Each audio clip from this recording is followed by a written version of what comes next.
Hey everybody, welcome to TIW Podcast. I'm Eric, and today I watched WWE NXT episode 494, NXT UK episode 32, and I want to start off by talking real quick about this new documentary on Netflix called Behind the Curve.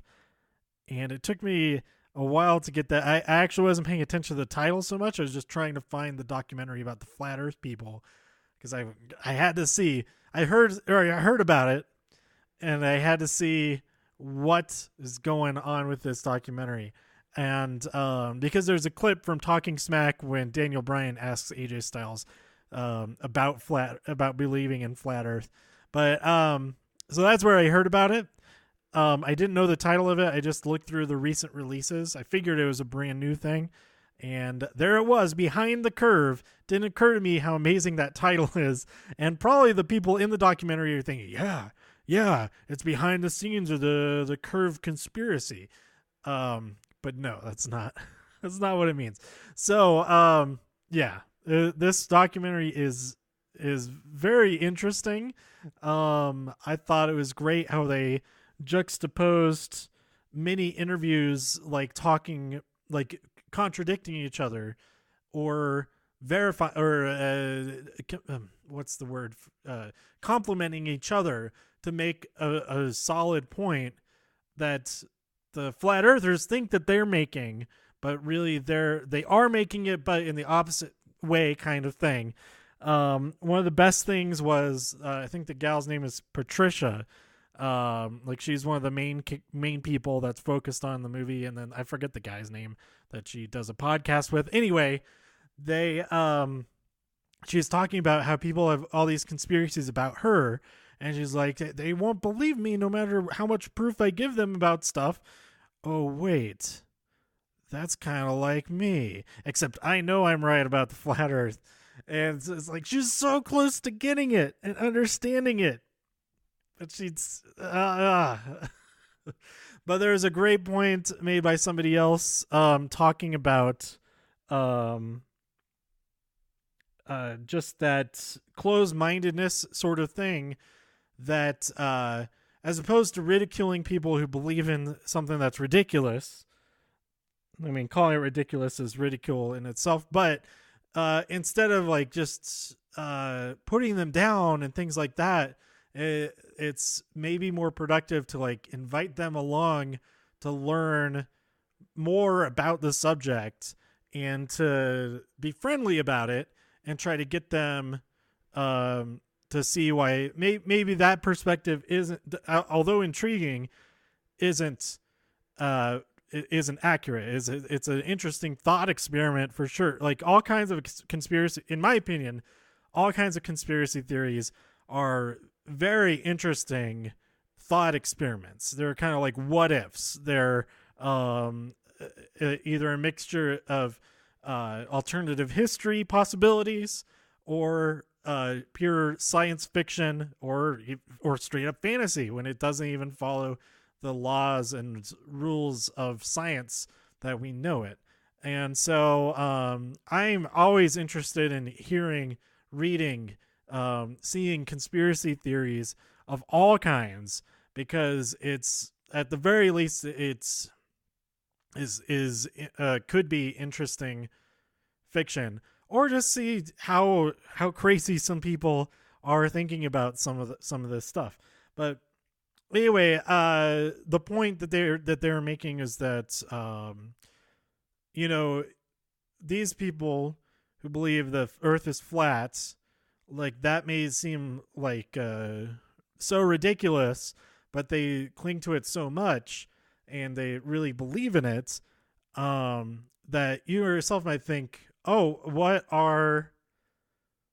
is the flat Earth to me? What is there something that I believe in like that is I should question just as much as they should be questioning this flat Earth stuff.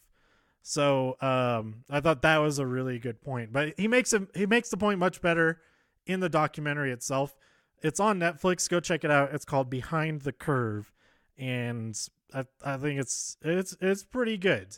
It's pretty good. My only worry is that it'll get people more interested in the flat earth and believing in the flat. They'll see this documentary and be like, oh, these people are onto something. I want to go to this convention. It seems like they're all having a really good time and they're making all these experiments and things like that. It's like, no, do that kind of stuff, but find something else, not something that's completely against. Like another point that was made was that it like kind of opens the door to not believing in climate change, and things like that. That was the major one because that's what will do us all in. But yeah, like I don't know, that camaraderie and all that kind of thing. But at the same time, also extreme conflict. Like they're talking about the conspiracies against each other. That there's different factions of the flat Earth societies and all that kind of thing. They believe slightly different things. That is all equally preposterous in the way they like the experiment. I'm getting way too into this. I actually didn't really take many notes on the NXT shows this week. So let's get into this a little bit more. They have all kinds of experiments that they're going through, and they, despite the evidence matching up with established science, they're like, oh, we gotta keep doing this until it proves what we're thinking is right. Like they had the whole gyroscope thing with the drift that occurs I don't know how that gyroscope works, but it's used in aircraft, all that kind of stuff. Costs like $20,000, and if the Earth is rotating, I think that's. See, I'm sounding stupid talking about it because I don't. The thing is, it works how it should work, with the Earth rotating on its axis. And they are expecting it not to work to disprove that it's rotating on its axis, and it does work. And they're like, "Oh, we got to add something else in here. We got to shield it from the it's picking up on the rotation of the sky moving across. That's what's causing it to, and stuff like that. It's completely insane. But it's not completely. It is completely insane. That's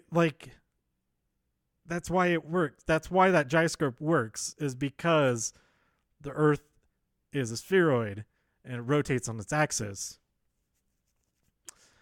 And that's why the sky moves, because we're moving. Yeah. And just the okay, let's move on. It's such a simple thing that, like, one of the biggest, I'm not moving on.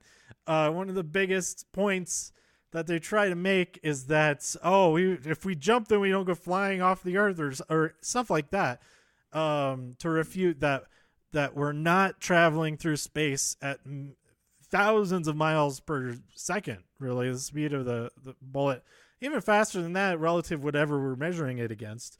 That's like just in relative to our galaxy itself, but how fast is our galaxy moving through the void of space of the universe? I don't know.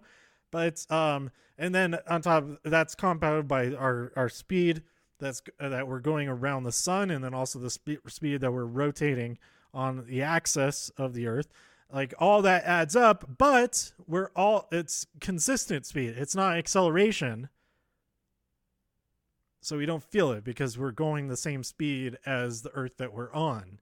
The same way that they use this analogy, great analogy that's used all the time. If you're in a car and you have a ball inside the car, you're driving like 60 miles per hour, and you toss the ball up, it just doesn't go flinging backwards at 60 miles per hour unless you're in a convertible and it hits the wind, the wind resistance takes it back, and really that's just it's stopping where it is. But anyway, point is, the momentum, everything inside of that system has that same momentum going at 60 miles per hour. Relative to the car, the ball is stationary when it's inside of the car.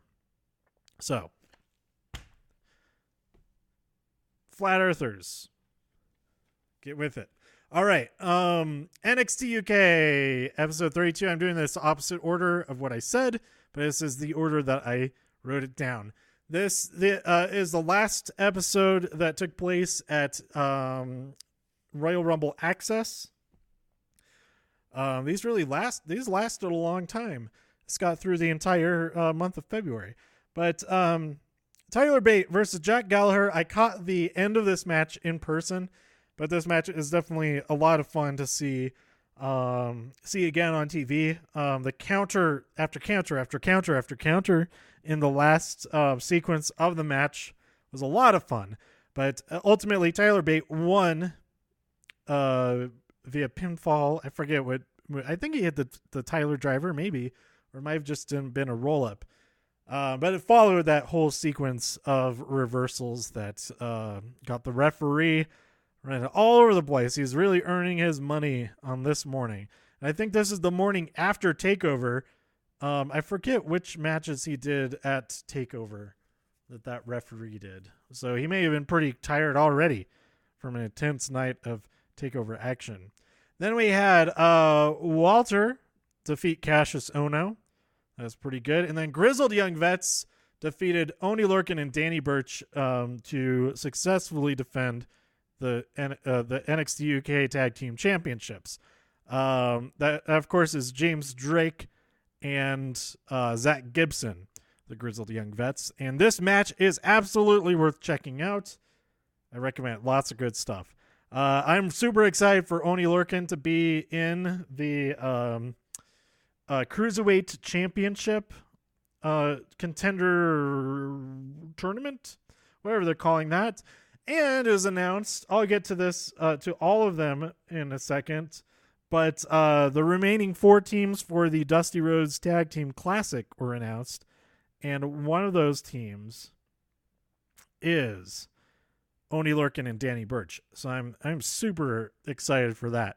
But I'll get to there's 3 other teams that were announced. We'll get to that in a second. So we open up NXT episode 494 with Johnny Gargano addressing his failure to retain the championship. Ciampa comes out and proposes that they enter together in the Dusty Classic because they are better together. They succeed when they're with each other, and so it stands to reason that would apply being in that Dusty Classic. I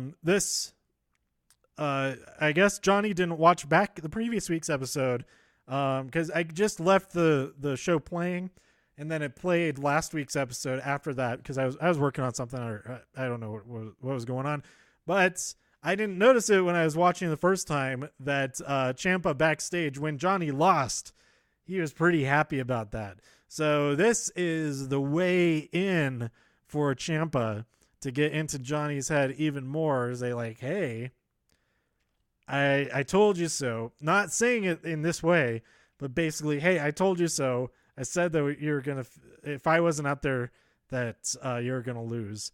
And then he leverages that this week. Johnny Gargano accepts. He shakes his hand, and they will be in the Dusty Rhodes Tag Team Classic for 2019. So the other teams that are in this tournament, one team that dominated this last week on Raw and SmackDown, Ricochet and Aleister Black are another team in the Classic. We have, they're calling them DIY, so they're back together. Oney Lorcan and Danny Burch, as I already mentioned, and Mustache Mountain. So they are joining Undisputed Era, that is Kyle O'Reilly and Bobby Fish. Oh, that's interesting. Not Roderick Strong. So is Roderick Strong going after something? He may be going after the NXT Championship, because we know Adam Cole has his sights sets on Velveeta Dream. Velveteen Dream. That is my favorite line of the whole episode, was Kyle O'Reilly calling him Velveeta Dream. Anyway, we have them. We have the European Union, who are not being called that officially yet. It looks like, because they are listed as Eichner and Bartel. Then we have Forgotten Sons. I forgot about them, as always, and Street Profits. So I am looking forward to this tournament. That's going to be really good. So we had a tag team match, a women's tag team match. What is that name? Oh, Vanessa Bourne. It looked like I wrote down Barnes. I was like, who the heck is Barnes? That might be a guy. named Barnes, but I don't think there are any women named Barnes on the roster. Vanessa Bourne and Aaliyah teamed up to defeat Tenara Conti and Xia Li. So that's an interesting match to check out. Good spotlight for all of them. We don't normally see. Normally, it's like one of them, except for Xia Li. She has been awesome since she has debuted. But the other three in this match, they're usually on there to get beat up. Although Vanessa Bourne did kind of dominate. That's kind of a gimmick in a way. But she had been pretty dominant before. But so for fans of Aaliyah, it's nice to see this team get a win. Aaliyah has aligned herself. Aaliyah. Oh my God. That was an absolute pun fail. Aaliyah is on the winning end of things now, so we'll see how that momentum continues. She got a win like last week or 2 weeks ago also, so we'll see how that goes. The Undisputed Era approaches the Velveeta Dream backstage, and Adam Cole wants to get that championship back. And then we had Dominic Dijakovic versus Keith Lee. Dominic Dijakovic.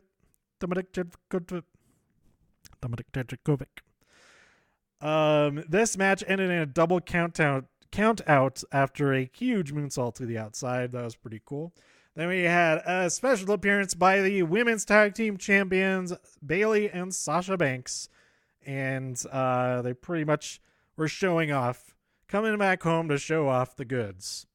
And they kind of issued the challenge to all the NXT ladies that, hey, maybe next time we're here, we could be defending these championships. So, assemble.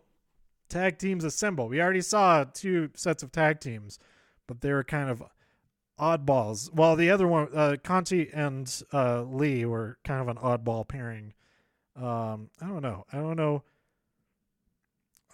how I feel about that being a tag team. I think they both fit better together with other people. And that brings us to our main event, Shayna Baszler versus Mia Yim. This match is pretty great. Mia Yim is so awesome.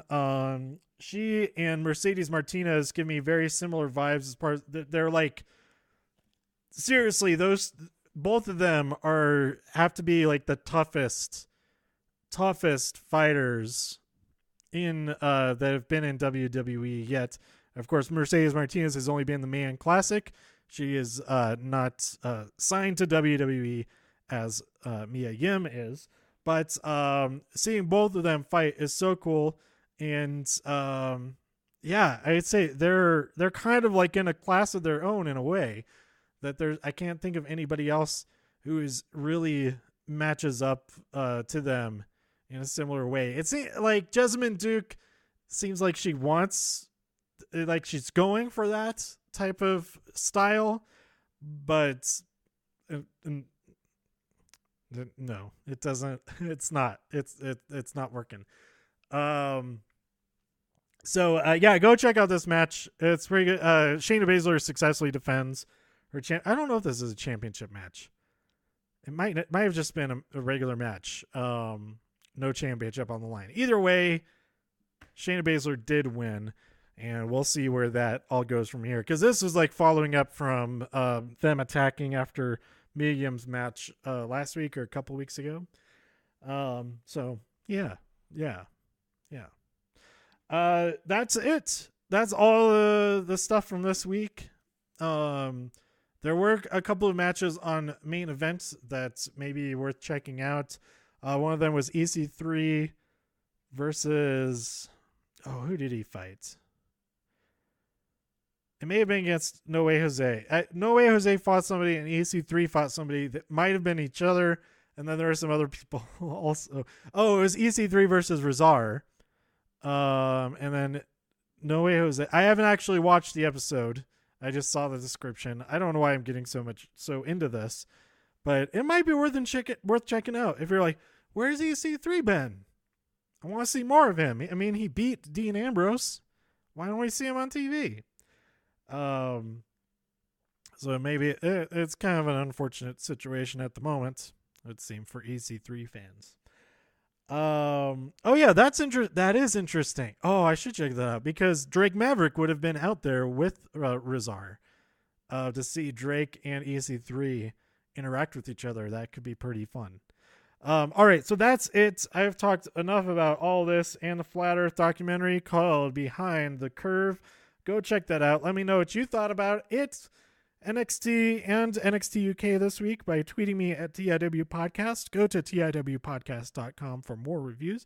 If you enjoyed this episode or anything else on the site, please share some links with your friends. Subscribe on iTunes, Spotify, YouTube, wherever you listen to podcasts. And let me know what movies and stuff you're excited to check out coming up. I'm going to hopefully see a couple more. I'm also going to see Bob Saget tomorrow night. I've probably talked about the last time I saw him, but I'm excited to see him perform in person again. Although, okay, so I'm seeing him in it's like a 7:00 show. There's a dinner reservation before that, but they added, like, all of his shows sold out on Thursday, Friday, Saturday, or maybe just Friday, Saturday. So they added this show. It's in Greenwood Village here in Denver. It's the South Comedy Works Club. So they have a 7:00 show, but then that one sold out. So they added another show, but it's at the Downtown Club, which is like 20 minutes away, something like that. Which, isn't a big deal I'm just thinking the logistics of getting him over there, because it's supposed to snow like 7 to 9 inches tomorrow on Sunday, February 7th. The 7th? 6th, 5th, 4th, 3rd. March 3rd, not February 3rd. It's March now. So I don't know what their thinking was for that. Why didn't they just add another show there down at the South Club? It's where everything's already situated. I don't know. Maybe they're trying to spread the love a little bit. Maybe the bookings at the other location didn't do so hot this weekend, but I don't know. So I'll be talking about that pretty soon, and whatever movies I see this week. I'm pretty excited for some of the movies that are out. You may have seen that I posted an episode about that I finally saw Happy Death Day to You. Go check out that episode. Although I do talk about spoilers, I'll just say in this episode that I enjoyed it a lot. It's awesome. If you like the first movie, you'll like this one. If you haven't seen the first movie, then you should see the first movie before you see this one. It'll make it a ton better. And what else came out this week? This movie Greta looks really cool. I want to see that sometime soon. And at some point, I'm going to see Cold Pursuit. I've been meaning to see that for a while now. But it looks like the time may have... I'll have to see, like, during the day or something. I was planning on seeing that with somebody. But, yeah. And then what do we have coming up? We, of course, have next weekend Captain Marvel. I have my ticket for that, so I'm definitely seeing it. And what else is coming out? Wonder Park looks dumb. Captive State, that looks pretty interesting. We have Dumbo at the end of the month. Little over in April. I don't have to talk about that so soon. Us, March 22nd. Oh my god, that movie is gonna be amazing. Why isn't it showing this in order of release date? It's like a whole slew of mishmash of dates. It goes like May 31st, and then March 6th, and then March 8th. Well, that makes sense to go March 6th and March 8th, but that's not my point. There's lots of good movies coming out soon, and I'm excited for all of them. Not all of them, some of them. All right, so that's it for now. I talked for 5 minutes more than when I said I was done. So that's it. Tweet me and all that, and I'll be back next time for more TIW Podcast. Bye.